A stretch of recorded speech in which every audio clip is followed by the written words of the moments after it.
Multiverses fans, we finally got our release date announced for the delayed Season 1 of Multiverses.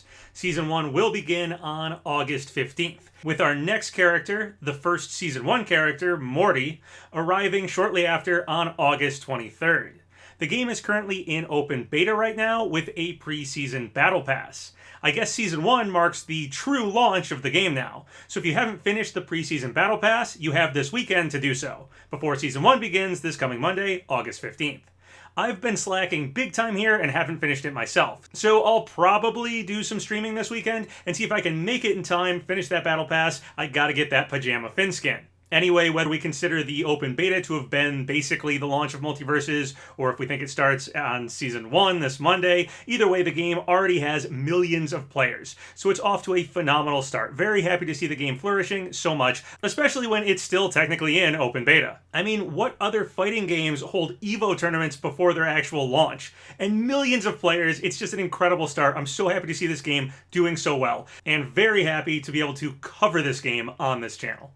Also, if you aren't caught up with all the Multiverses leaks and rumors and speculation stuff that happened during the open beta, go check out my last video on the subject and get all caught up. And while you're at it, feel free to give these videos a like, and if you haven't already, smash that subscribe button. Hit the notifications to stay up to date with all things Multiverses speculation from this channel. And then just one final thing before we dive into this video. Quick warning, I may mention some rumored data mines and supposedly data mined information about Multiverses. I do not do any data mining myself, nor do I show any data mine stuff in my videos, but I have had WB force me to edit out things of one of my past videos relating to talking about that stuff.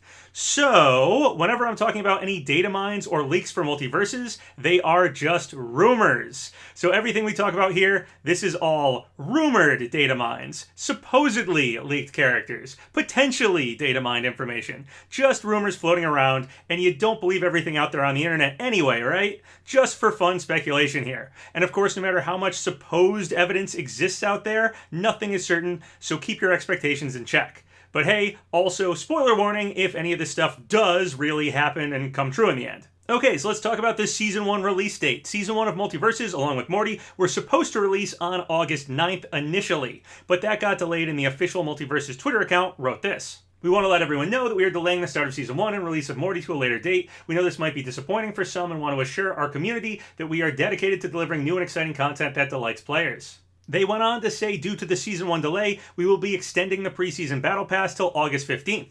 The end date noted in-game will not change, but the Battle Pass will continue after August 8th through the 15th. Which, honestly, I was pretty happy about myself. I had a lot of free time during the closed alpha, but I've barely scratched the surface of the open beta Battle Pass. So I was glad to hear I'd have a chance to catch up and finish it.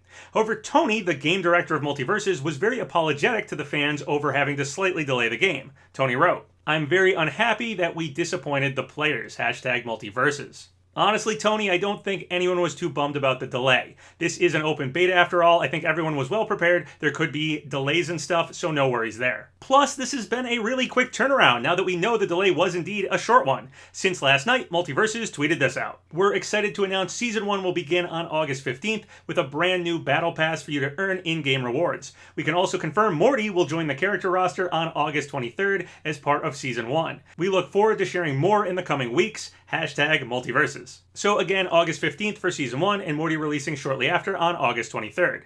Kind of interesting Season 1 starts on August 15th, as that's the same day the open beta preseason Battle Pass is also ending now. Unsure what the overlap of the preseason Battle Pass being active and the Season 1 Battle Pass beginning will look like. Will the preseason end later on in the day on the 15th, or will it actually end like midnight on the 14th? Or will they truly both overlap for like 24 hours on the 15th? Who knows? Also, I was a bit curious what would happen if Season 1 had started later than the 15th, because when they told us the game was delayed, they then immediately told us the preseason Battle Pass was ending on the 15th now, and obviously that was before letting us know Season 1 was going to start on the 15th. So if there had been a gap between the preseason Battle Pass ending and the start of Season 1, would there have just been no Battle Pass active for a few days or something? I don't know, but a little odd they didn't instead simply say the preseason Battle Pass would be active until they decided on a Season 1 start date. but oh well, whatever, the timing seems to have worked out anyway. I suppose maybe they wanted to let people know how long they would have with the preseason battle pass. Possibly they knew they'd be able to launch something by the 15th, but were unsure how long, like, Morty would take to get done, and now he's still being delayed a bit longer. I don't know, just speculating here. I guess it doesn't really matter at this point since we now have our dates for Season 1 and Morty locked down. Anyway, the MultiVersus Twitter account went on to say, quick note, everything we are bringing to you in Season 1 will not drop on the same day. New modes and content will be spread through the life of the season. We'll continue to share dates on all the fun things to come. We know from the Season 1 roadmap image they showed off that more stuff would be coming later on, so seemingly content will be dropping throughout the season. And Tony also mentioned this on Twitter. We did a foundational overhaul on how we do hurt/hitboxes. We're still finding issues, but things will continue to get better over time. It'll be in the build after this one. To clarify, it won't be in this next build, but hopefully one after. I wonder if this hitbox/hurtbox update will be part of the update when Morty gets added. Assuming Morty being added on the 23rd will be the first update after the launch of Season 1 on the 15th. Unsure exactly what the update schedule will be, or even what the pace of updates and releases will look like once Season 1 begins. They might be planning to have things move pretty quickly though. Initially before the delay, Morty was going to come out 2 weeks after LeBron James, with Rick following afterwards at some point during Season 1. Potentially Rick could have been planned to come out 2 weeks after Morty, and that might still be the case here. Totally possible Rick happens 2 weeks after Morty's new release date on the 23rd. And we could go at that pace for character releases at least for a while here. 2 weeks between characters seems really fast to me, but there's reason to suspect this is the pace they could be shooting for. Might even be partly why they delayed Season 1 and Morty a little bit. Perhaps they wanted to make sure that once this all gets started, they can roll out characters at a steady, fast pace on a really quick schedule. See, one schedule we do know about for MultiVersus is the free character rotation schedule. That's going to shift every 2 weeks. MultiVersus Twitter wrote, we'll have a section of our roster that will be free to all players that will change every 2 weeks. The progression you earn with these characters during this time frame will be saved, so when they're back in rotation, you'll be able to continue right where you left off. All characters are always unlockable with the in-game gold that you earn. They are not limited to the free rotation. So which characters on the roster are locked and unlocked for online play rotates every 2 weeks. And you can still purchase with in-game gold characters that are currently unlocked in rotation, so that you'll keep them unlocked for yourself once they rotate out again. So with that schedule happening every 2 weeks, and seeing how fast it seemed they wanted to release Morty after LeBron James, these free character rotations might coincide with a new character release every time as well, or at least for a little while here at the beginning. We know from the rumored data mines and character leaks that there's a lot of supposed characters being worked on already. It's going to take a long time to release them all if they don't reveal characters at a pretty quick pace. We also know Morty and Rick won't be the only characters in Season 1. Even if we don't know how long exactly Season 1 is going to last, I can't imagine that Season 1 will take so long that Morty, Rick, and at least one more character will all take like months between them to release or something. About 2 weeks apart makes more sense to me, honestly. Plus, we also have seasonal items right now. And by seasonal, I don't mean the Season 1 Battle Pass. I mean summer-specific items, like skins and ringouts that are summer-specific. I'd suspect the seasonal stuff, spring, summer, fall, and winter seasonal stuff, like calendar seasonal, will be rotating in and out slower than the actual Season 1 Battle Pass type stuff. Those rotations I think will be quicker. So if Season 1 has Morty followed by Rick and at least one more character, as they've told us there will be more characters in Season 1, and it won't last as long as the 4 calendar seasons, spring, summer, fall, winter, yeah, I think every 2 weeks getting a new character, as surprisingly fast as that sounds, might be what we're actually in store for here. Again, at least for a little while at the beginning. We have, of course, this big list of rumored to be data mined and leaked characters to get out there. Plus, the premium founder pack, the most expensive of the founders packs, has 30 character tokens for instant character unlocks. Or is it character tickets? Did they change that? I'm not sure. Anyway, it has 30 of the thing that will automatically unlock you a character. And 3 premium battle passes. In other words, 3 seasons worth of content you can purchase right up front. So I assume they probably plan to roll out enough characters for someone to be able to unlock at least 30 of them, probably within the first 3 seasons, since that same premium Founders Pack that gives you 30 character tokens can get you access to 3 premium Battle Passes. In other words, 3 seasons. Again, we don't know exactly how long a season/battle pass will last, but getting up to a 30-character roster by the end of Season 3 seems to me like we'd have to have characters rolling out fairly quickly. And if I had to bet, I'd say about every 2 weeks seems pretty likely. Also, keep in mind the official Multiverses Discord added 3 mystery channels right before LeBron James, Rick, and Morty were revealed at Comic-Con. So I suspect whenever they add a new mystery channel to that Discord, it likely means a new character reveal is imminent. So keep an eye out for that next time it happens. Alright, so now let's talk about Season 1 and character speculation. So our next 2 characters are Morty and Rick from Rick and Morty. Interestingly, Rick and Morty Season 6 comes out on September 4th.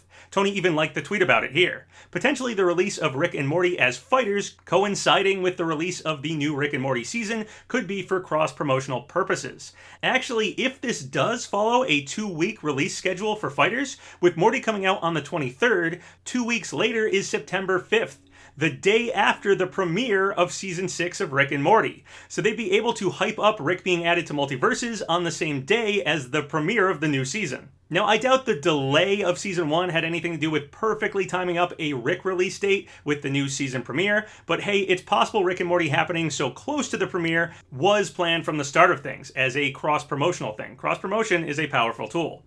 And we have been told they want Multiverses to be, and I quote, the platform to put your IP on if you want to get it relevant with a new audience. So that statement fits pretty well with the concept of cross-promoting stuff through Multiverses. Alright, so let's talk Morty. What do we know about Morty in Multiverses? Well, first off, of course, he's releasing on August 23rd. We just learned that. Also, a little while back, Tony mentioned working on a new character for Multiverses and that they were small-ish. Later, after Morty was revealed, Tony admitted the smallish character he mentioned was referring to Morty. We have Morty's character profile on the Multiverses website, and he's listed as a bruiser character. We also know Morty is labeled as an expert character. This will likely mean he'll cost 3,000 coins to unlock instead of 2,000, as so far all of the characters labeled as expert for some reason cost 3,000, while the rest of the non-expert labeled characters so far only cost 2,000 to unlock. Tony mentioned that Morty likes orange juice and the plumbus, so I suspect those will probably be part of his moveset in some way. Morty in the show tends to drink orange juice after sex, so he's been shown to do that multiple times, and I have no idea how they'll incorporate a plumbus into his moveset. Maybe he'll just be able to spawn one and throw it like Shaggy's sandwich attack. Or maybe we'll get some Morty Plumbus-themed skin or something, like this one from Pocket Mortys. Actually, speaking of Pocket Mortys, Morty has a seemingly endless amount of potential skins to choose from. I mean, Pocket Mortys is basically a whole game based on how many different Morty skins are possible for the character. And on the subject of skins, we know from the rumored data mines that Rick has this mech suit as a skin. So potentially Morty could have the equivalent Morty mech suit skin as well. Also, quick note while talking about skins, Warner Bros. Is ruthlessly taking down anything related to mods for Multiverses.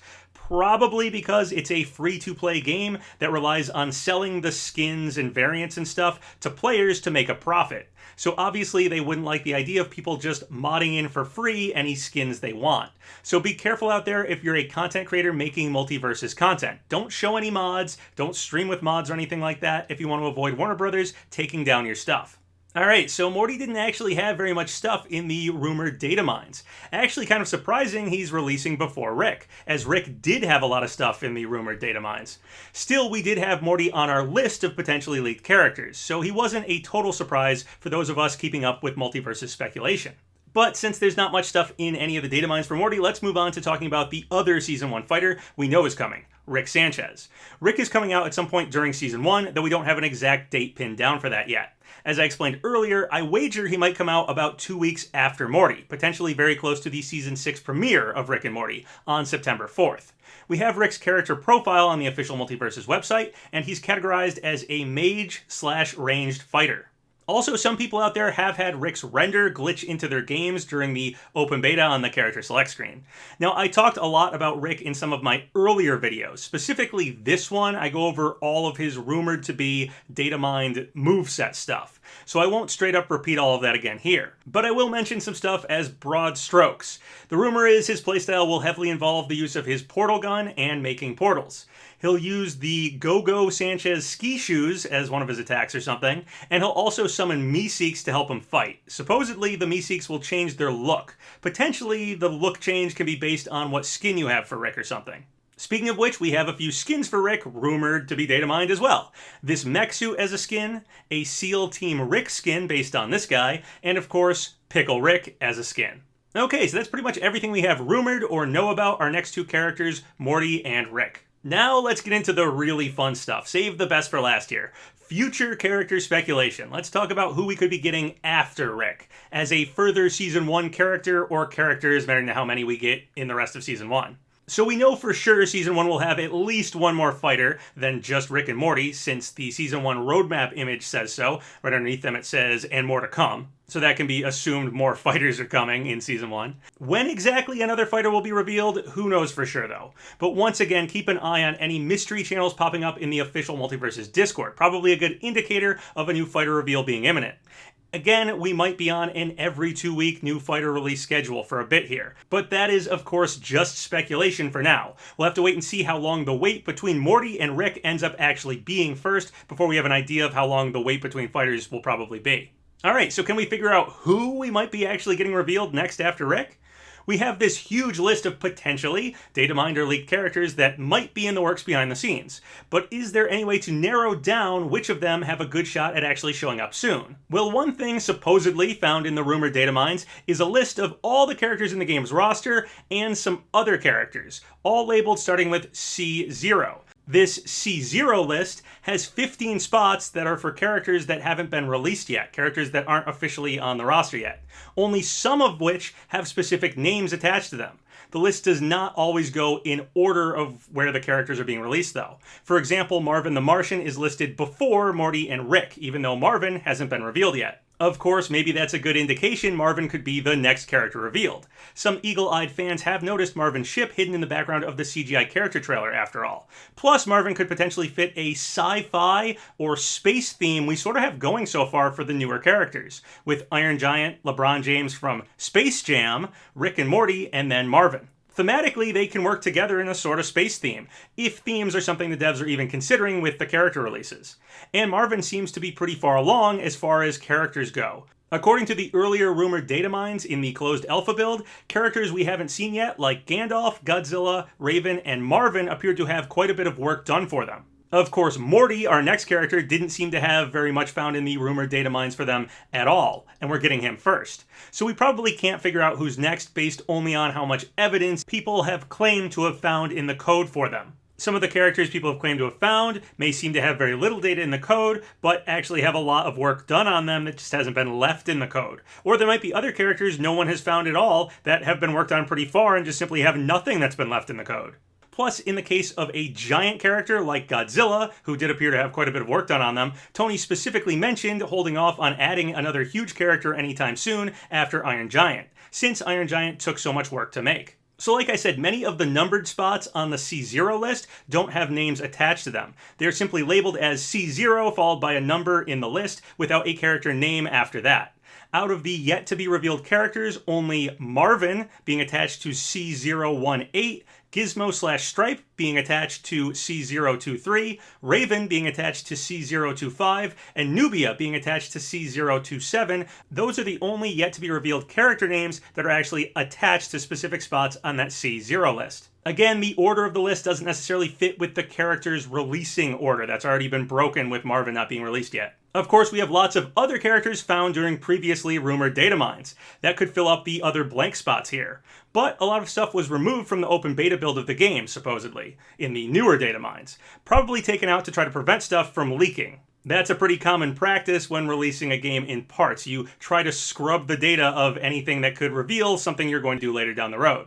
But the characters that in the rumored open beta data mines that do still appear to have something referencing them in the game's code are Marvin, Raven, Gizmo and Stripe, Joker, Nubia, Scooby-Doo, Static, Poison Ivy, the Wicked Witch of the West, Black Adam, and Beetlejuice. Again, only some of these are on that C0 list. Others are just found in other parts of the game's code, supposedly. What's really interesting, though, is that if we add all of these characters, the ones that still are found somewhere in the game's code, to the list of officially revealed characters, we end up with exactly 30 characters. And if we look at the Premium Founder Pack again, it has 30 character tickets for unlocking 30 characters. You do get Wonder Woman for completing the tutorial, so sort of for free, but theoretically you could skip that and use a ticket on her. The Premium Founder Pack also has 3 Battle Pass tokens. So could this be our first 30 character lineup right here? The characters they plan to reveal over the first, say, 3 seasons of the game. The first 3 Battle Passes worth of content. Maybe would fit with the Premium Founder Pack and fits with the character names still in the code right now. The Reddit user JPMB5555 theorized this and went on to suggest potentially these could even be released in themes. As I said before, Marvin could fit a sci-fi space theme with Iron Giant, LeBron James, Rick and Morty. But we could group the rest of them in themes as well. Spooky characters would be right in time for a Halloween season, with Scooby-Doo, Beetlejuice, the Wicked Witch of the West, and Gizmo and Stripe. Then the rest share the theme of all being DC characters. Would the devs limit themselves to releasing a lot of DC stuff one after the other by theming a whole group as DC? I'm not so sure. And of course, the characters left in the code for the open beta don't have to be the ones that we see next necessarily. It could be some of those other characters rumored to have been data mined earlier, or potentially someone we don't have any clue about. But it's an interesting theory anyway, and this could be our first 30 characters. We'll have to see how things pan out after Rick, and if it starts to come true, then this theory might gain some ground. It's also worth noting there's some good speculation out there right now about Joker happening soon. Supposedly Finn had lines referring to Morty, and then we got Morty, obviously he's our next character. And apparently similarly right now Shagworthy mentions the Joker, so potentially he could be on his way very soon, the same way Morty was. There's also the rumored data mine stage music in the game's code. Those are for 5 stages: Space Jam Court, Warner Bros. Lot, Hobbiton, Mordor, and the Iron Throne Room. So could these stages be the ones that are happening next? And to bring that a little further, could they have associated characters coming with them as well? The Space Jam Court stage of course fits well for LeBron James, who we already have, but it could also show up alongside Marvin and fit pretty good too. I wonder if it'll be Space Jam 2 or the original one they based the stage on. Space Jam 2 could have a lot of characters that will eventually be in the game in the background of it, so I don't know if they'd do that. Hobbiton and Mordor are both, of course, Lord of the Rings stages, and we have no Lord of the Rings characters yet in the game. Gandalf seemed to have been very far along, one of the furthest along characters in the earlier rumored data mines, with a whole moveset and everything. But Huge Leaker actually, the original Reddit user who leaked MultiVersus, says there might be negotiation issues for Gandalf involving the Tolkien estate. Still, with 2 stages with music rumored to be in the game's code right now, hopefully that means we will get Gandalf. He's my most wanted out of the potentially data mined and leaked characters so far, so I really hope he didn't get scrapped. Also, The Lord of the Rings of Power starts on September 2nd. I doubt we'll have both Rick and Morty out by September 2nd, but with the Season 6 premiere of Rick and Morty happening so close to the release of them in Multiverses, this could be another good opportunity for some cross-promotion between Lord of the Rings and Multiverses. If Gandalf showed up in Multiverses while Rings of Power was going all out with its marketing campaign, while the show is still airing new episodes every week for a bit, that could make sense. So Gandalf could happen pretty soon after Rick, potentially to cross-promote Rings of Power. Similarly, we have the Iron Throne Room on that list of stage music, and House of the Dragon starts August 21st. We have the Hound and Daenerys on our rumored to be datamine character lineup, so potentially as that show's also airing episodes each week, they could release a fighter to cross-promote that one too. Of course, Arya's already in the game and has no home stage yet, so maybe the stage will simply show up at some point without an attached new Game of Thrones fighter, and it'll just be for her. Even just having the stage happen could potentially cross-promote House of the Dragon, especially since none of the Game of Thrones characters are technically going to be in that show since it takes place hundreds of years earlier. Last, we have the Warner Movie Lot stage. This music actually played during the official Multiverses livestream during EVO. Unsure if that was a mistake or not, but it could mean the stage is happening very, very soon. Potentially they thought it would be out at the same time as EVO. Obviously, the Warner Bros. Movie Lot and Water Tower are iconic to Warner Bros. Itself, so the stage could happen without any associated characters. But Huge Leaker actually has mentioned the Animaniacs, the Warner Brothers and sister, Yakko, Wacko, and Dot. So maybe they could be revealed alongside with that stage. They do live in the Water Tower after all. Alright, well that's basically everything I wanted to talk about in this video. Really exciting to see Season 1 releasing on August 15th. I'll have to catch up on this preseason Battle Pass quickly. Maybe I'll stream a bunch this weekend. And I'm super excited we're getting Morty on August 23rd, and I can't wait to see how quickly Rick follows after that, and then who else we might get following him, and just the pace of releases. I'm really excited to see how quickly we get characters and who we're getting. Seems like a lot of characters are coming, and I'm happy to cover it all. If you have any thoughts or comments about any of the stuff I mentioned in this video, feel free to leave a comment below. Remember to like the video, leave a comment in the section below, and subscribe to Papa Gino's Twitter, Patreon, Discord, Twitch.